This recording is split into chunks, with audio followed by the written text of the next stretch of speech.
किसी घने वन में एक बहुत बड़ा शेर रहता था। वह रोज शिकार पर निकलता और एक ही नहीं, दो नहीं, कई कई जानवरों का काम तमाम देता।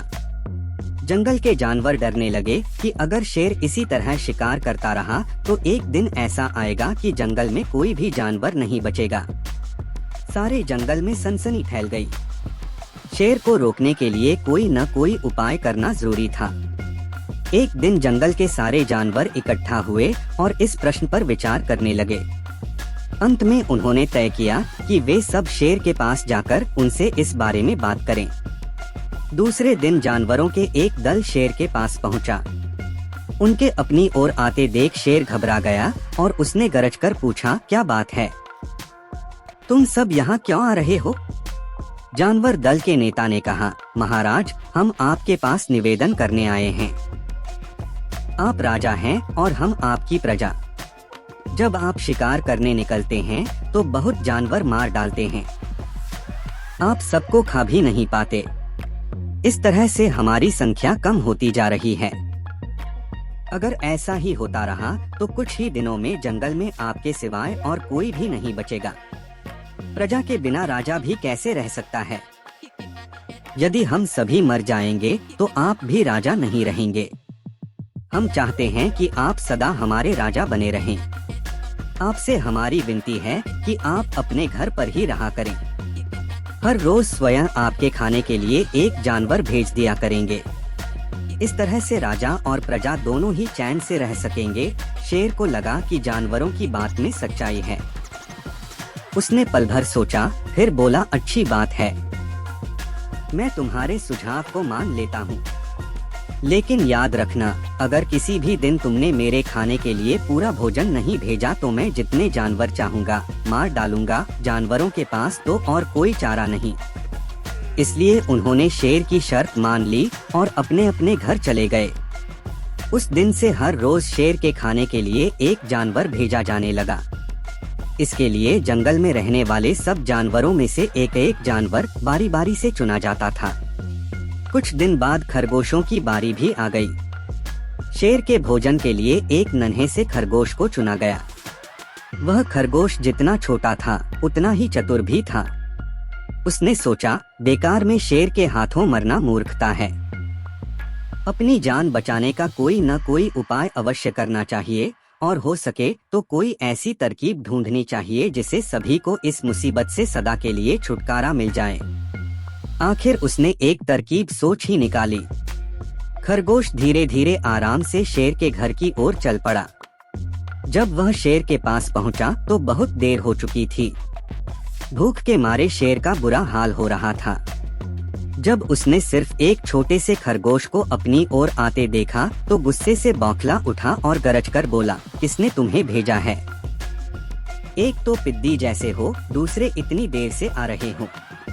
जिन बेवकूफों ने तुम्हें भेजा है मैं उन सबको ठीक करूंगा। एक एक का काम तमाम न किया तो मेरा नाम भी शेर नहीं। नन्हे खरगोश ने आदर से जमीन तक झुककर, महाराज, अगर आप कृपा करके मेरी बात सुन ले तो मुझे या और जानवरों को दोष नहीं देंगे। वे तो जानते थे कि एक छोटा सा खरगोश आपके भोजन के लिए पूरा नहीं पड़ेगा, इसलिए उन्होंने 6 खरगोश भेजे थे।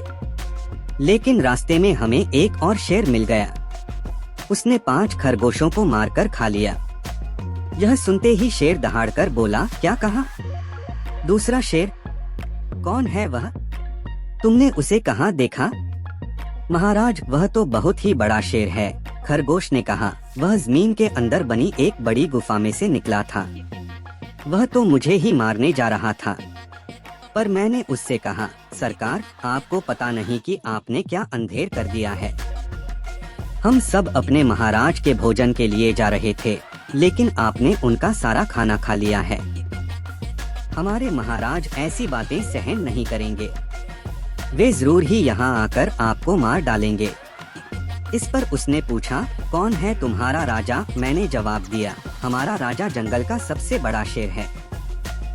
महाराज, मेरे ऐसा कहते ही वह गुस्से से लाल पीला होकर बोला, बेवकूफ, इस जंगल का राजा सिर्फ मैं हूँ। यहाँ सब जानवर मेरी प्रजा हैं। मैं उनके साथ जैसा चाहूँ वैसा कर सकता हूँ। जिस मूर्ख को तुम अपना राजा कहते हो उस चोर को मेरे सामने हाजिर करो, मैं उसे बताऊंगा कि असली राजा कौन है। महाराज, इतना कहकर उस शेर ने आपको लिवाने के लिए मुझे यहाँ भेज दिया। खरगोश की बात सुनकर शेर को बड़ा गुस्सा आया और वह बार बार गरजने लगा। उसकी भयानक गरज से सारा जंगल दहलने लगा। मुझे फौरन उस मूर्ख का पता बताओ, शेर ने दहाड़कर कहा। जब तक मैं उसे जान से न मार दूंगा मुझे चैन नहीं मिलेगा।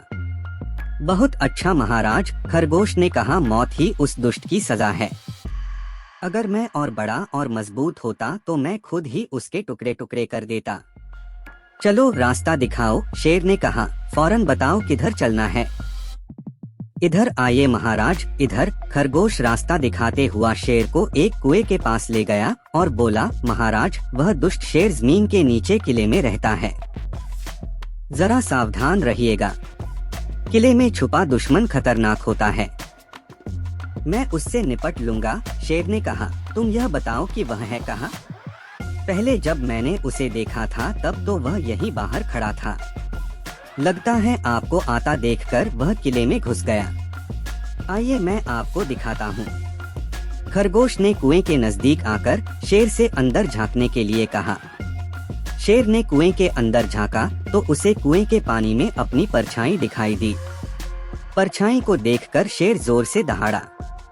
कुएं के अंदर से आती हुई अपने ही दहाड़ने की गूंज सुनकर उसने समझा कि दूसरा शेर भी दहाड़ रहा है। दुश्मन को तुरंत मार डालने के इरादे से वह फौरन कुएं में कूद पड़ा।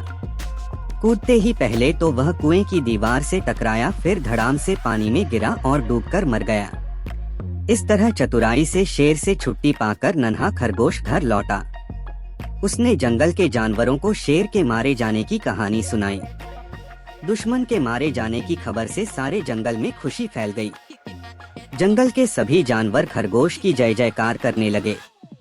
सीख, घोर संकट की परिस्थितियों में भी हमें सूझबूझ और चतुराई से काम लेना चाहिए और आखिरी दम तक प्रयास करना चाहिए।